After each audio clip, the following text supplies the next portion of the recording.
Hey guys, welcome back to the channel. If you are new here, welcome to my channel. Of course, my name is Nick and I do host the shenanigans here. And here we do talk toys, pop culture, and general nerddom of all kinds. And sometimes, just sometimes, we talk a little shit about other subjects.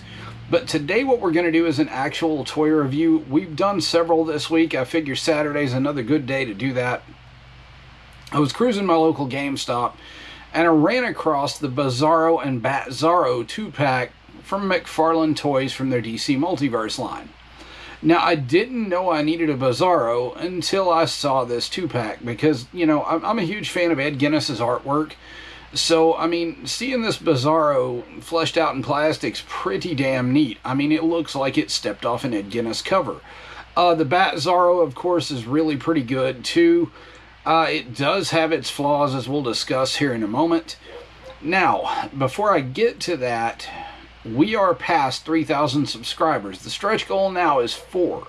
So, what I want you guys to do is go ahead and hit that like button, that subscribe button, and that notification bell if you like this sort of content, or if you've been to the channel before and you're having a hard time making a decision, go ahead and hit it. I mean, if you like this sort of content, it's absolutely free. It costs you nothing, and it means the world to me, and it is awesome when you do. That said, guys, again, like I said, I was cruising my local GameStop, found this 2-pack for about $39.99. It was Bizarro and Batzarro. And I'm like, man, I think I'm going to pop for this. So I go to the counter, I grab it, and I come home, and I forget to review it for a week. So here we are. We're about to actually review this. Now, we know that Bizarro was created in 1958. He had first appeared in Superboy 68, and he was created by Otto Binder and George Papp. Now, Bizarro's appeared in several Superman and Batman and DC stories over the years, and he has a strange way of backwards speak. Everything is just the opposite from Superman.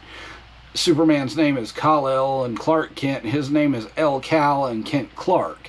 You know, everything is backwards. He says goodbye for hello, weird things like that. And his partner in crime, Batzarro, was created by the Joker and Mitchell Spitlick to be a playmate for Bizarro. And he was, you know, he first appeared in Shadow in April 2002 in Superman 101, and then in Superman Batman 20 in June of 2005 fully. Again, he's a little bit different. He does use the same backwards speak. He wears his utility belt upside down. He doesn't carry any gadgets in it, of course, and he uses guns to kill people. I mean, he's the complete opposite of Batman. And you'll see a little bit more about that here in the moment. Let's go ahead, punch in, and take a look at these two. Alright, here is the Bizarro and Batzarro 2-pack from Mcfarlane Toys and the DC Multiverse line. Of course, it's standard Mcfarlane packaging, black and white with the blue DC Multiverse logo. You look here, you'll see Bizarro and Batzarro inside the package. In the huge window they have like they do with all the 2-packs. You look at the top, of course, there's nothing 12 plus up here in the corner. You get a DC Multiverse logo, Bizarro and Batzarro, and then you'll get a Mcfarlane Toys logo at the bottom. And on this side, of course, you'll get the DC Multiverse logo, Bizarro and Batzarro, but there's no storyline or story that they're listed from under that, which is odd. You get another Mcfarlane Toys logo. On the back, you'll get some really, really killer Ed McGuinness-inspired artwork with Bizarro swinging upside down on the bat rope and Batzarro breaking the chains like Superman. You look down here, you get a DC Multiverse logo, and you get the Mcfarlane Toys logo down here, of course, and all of his social medias. You can check that out here. And you'll flip this thing upside down, and of course, you will get all the legalese you could ever want. Now, down here, I will let you guys get the barcode for that. You can pause if you need it. Let's crack these guys out of the package and talk about accessories. Alright, so the first things we're going to talk about here is this weird Ed McGuinness backdrop that it gives us inside the package. And you'll, of course, get the trading cards here, and down at the bottom, you'll get the base that it comes with. Now, I do think this is the same base they used with the Devastator 2-pack. I just think the colors are a little more reverse. I think this one was molded in brown, where the other one was molded in gray or white and then painted. But I think this one was molded in brown and then dry brushed. It does look about the same.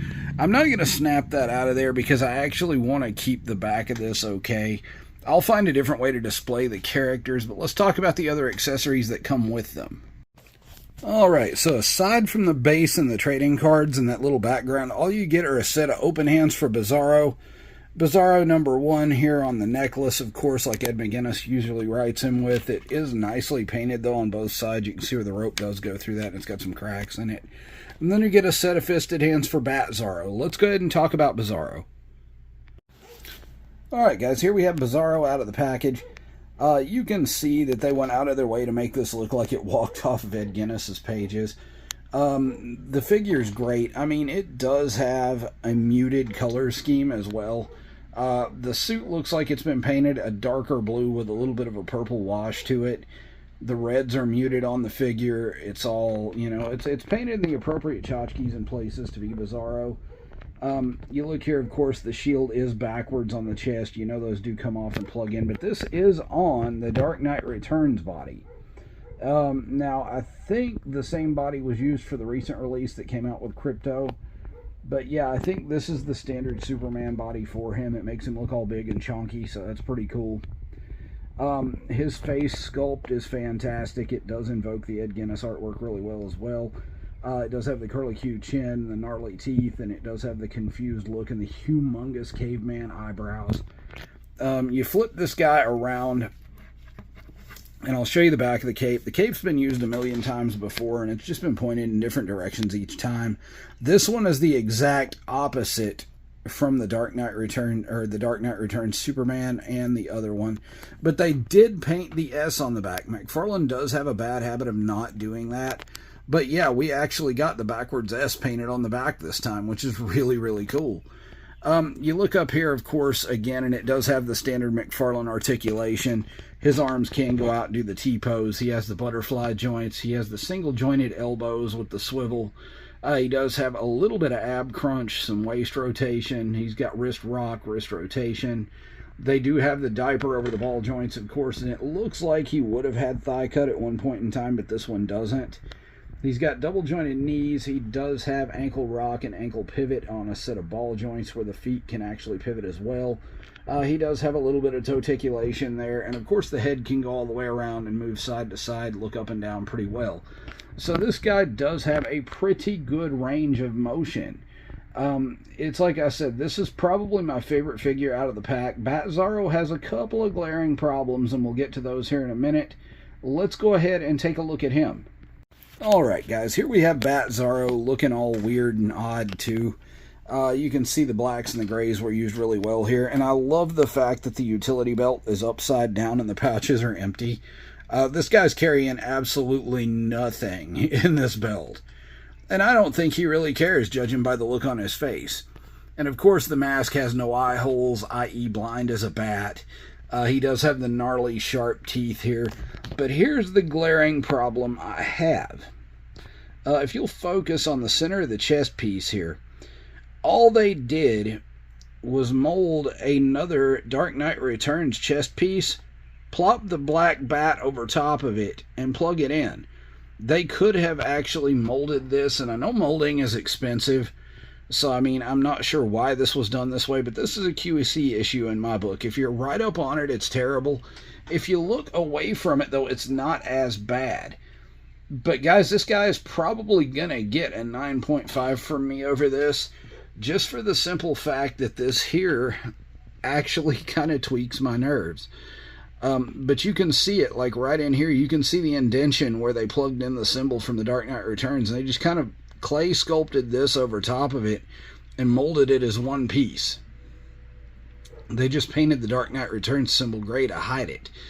Now, it may be a bit lazy that they did that, but I guess it still gets the job done and it's cost effective. I mean, I can't blame Toddy Mac for wanting to save money in 2024, but I just feel like it's odd. And again, Batzarro's head can go all the way around. It's still the same standard articulation. He's on the Dark Knight Returns body, so you're looking at, you know, the butterfly joints, the big bulky arms. He does have single-jointed elbows that swivel, of course, and he does have wrist rock, wrist rotation. He has some waist swivel, and he does have some abs swivel, but the abs will not move forward on mine. I've tried. He can't hit the splits. This one has thigh cut. He has double-jointed knees, and of course he does have the ankles that go all the way around via the ball, and they do move up and down quite well, and they rock and pivot, and it does have the toticulation. But if you look, I also enjoy the fact that they painted the inside of the cape on this one, and it's not one solid black color. But yeah, I mean, this is just on the Dark Knight Returns body. So let's do some size comparisons. So size comparison time, guys. You'll notice that Bizarro and Batzarro are going to be a little bit taller than your standard 6-inch Marvel Legends figure. The reason for that is Mcfarlane, of course, does work in 7 and 7.5 inches. Bizarro is going to stand at 7.5. He's probably going to be about 7 inches. This is going to be 6.5, close to 7. I do have the legs cocked a little bit further out because one of the balls in there will not move, so I can't really rock his foot over to make him stand up straight. You'll look at him next to Danhausen, and this seems to work out quite well because Danhausen is a shorter dude. Of course, that figure is by Jazzwares, and it's the ultimate from Ringside Collectibles. And then we're looking at Mythic Legion's Krampus over here next to them. So, I mean, these figures do fit in some universes, but with their cartooniness, they're not really going to fit in with your more realistic figures. As a 2-pack, I give it a 10. Individually, Bizarro gets a 10 and Batzarro gets a 9.5. And that's just for this chest symbol here, guys. This is kind of rough. But yeah, I mean, these figures are pretty epic. I was able to pick mine up at my local GameStop for about 50 bucks. So, well, I think it was less than that. It may have been $39.99, somewhere around there. So check yours. Mine still has a couple of these 2-packs there. And if you want these guys, I would pick them up. They're not a bad set of figures at all. Okay, guys, thanks for hanging out with me today and reviewing the Mcfarlane Toys DC Multiverse Bizarro and Batzarro 2-pack. Of course, I was able to pick mine up at my local GameStop, but it is available in other outlets. I will go ahead and leave a link below like I always do so you guys can grab one of your own. And, of course, the barcode is also in the video should you need that. Go ahead and pause. But yeah, guys, thanks for hanging out. You guys are great. And like I said, we are past 3,130 subscribers now. So the stretch goal by the end of the year is to hit 4,000 or 5,000, and I would really love that. You guys keep doing what you do, hitting that button and hitting that subscribe button and going ahead and hitting the notification bell so you know when I post more. You guys have been legendary for that, and I appreciate every single one of you that helps this channel grow. You have no idea. Guys, that said, it is Saturday. I'm going to rest a little bit. I will punch out, and I will see you in the next video.